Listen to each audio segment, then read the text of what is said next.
meu trabalho está muito ligado, primeiro, a essa questão da moda, né? Porque minha mãe é uma estilista e eu cresci também vendo ela trabalhar em fábrica de tecido. E os equipamentos aeronáuticos têm muito a ver comigo, pelo fato, como você sabe, do meu pai ter sido piloto e eu cresci também vendo essas aeronaves.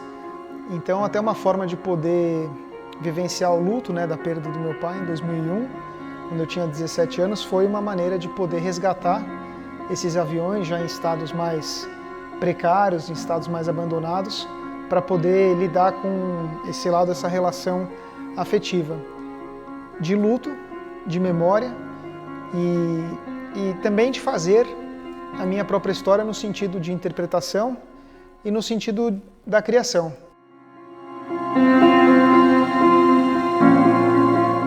A escolha de ser livre para o Sartre significa nada mais, nada menos do que a gente escolher o nosso próprio destino. E é muito difícil dizer se eu, mais tarde, vinha a ser artista em função disso, porque talvez não tenha, num primeiro momento, aceitado aquilo que esperavam de mim, né? Vim a criar meu próprio caminho. Dessa maneira, a arte ela tem esse lugar para mim. Daí eu acho que o grande desafio do ser artista é esse, é poder contemplar, interpretar e acrescentar ao mundo uma visão que seja própria, uma visão que seja particular, portanto que respeite a individualidade, que respeite o caminho no sentido da ipseidade, no sentido da integração consigo mesmo. Então é um trajeto que se faz andando, né?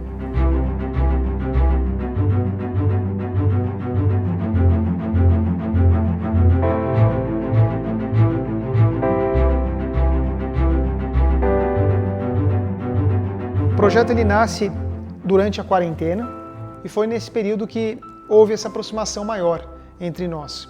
E o termo ontologias nasce com Aristóteles, no sentido dessa investigação do que é o ser humano. E eu concebi o projeto, talvez aí já como diretor artístico, no sentido de convidar o próprio Cabral e o Candro para fazer parte dessa experiência estética nessa exposição, como um diálogo.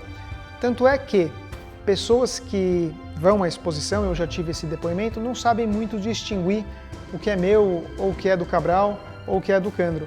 Apesar de ter uma peça só do Cabral, que é uma peça muito poderosa, que se chama O Inominável, mas é uma peça muito representativa, que se basta por si mesma. Então o projeto ele tem essa singularidade de fazer mais com menos também, né? Apesar da sala ser uma sala bem elaborada, né? Inclusive foi pensado dessa maneira. Então quando você entra na antessala, você já se depara com as pinturas do Candro, dialogando com as esculturas em gesso que eu fiz, num espaço asséptico, né, a gente pode dizer, feito com azulejo branco, e eu entendi que a possibilidade máxima da criação seria pensar na cenografia, junto do trabalho, porque eu acredito que a cenografia ela tem um papel quase que definitivo para o espectador. Então eu me senti muito pleno ao realizar essa exposição e esse convite, porque eu consegui juntar nessa exposição a minha criação, mas consegui juntar a criação de outros artistas com o meu trabalho, fortalecendo essa linguagem e criando um movimento a partir disso. Então foi muito gratificante.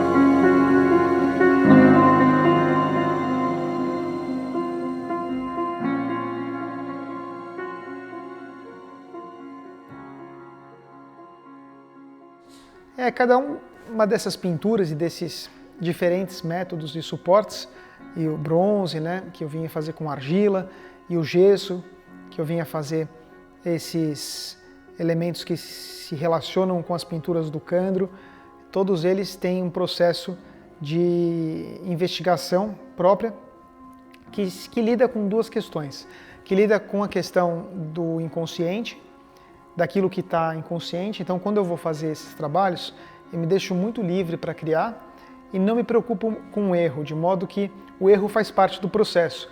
Então eu negocio com o erro o tempo inteiro para fazer a criação.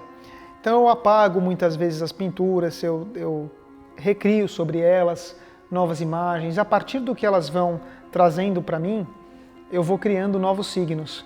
Então isso foi um aprendizado que eu tive com o Cabral, de, através da própria pintura, aparecer novos elementos e novos signos que me surpreendam e que a partir deles eu crio novas imagens.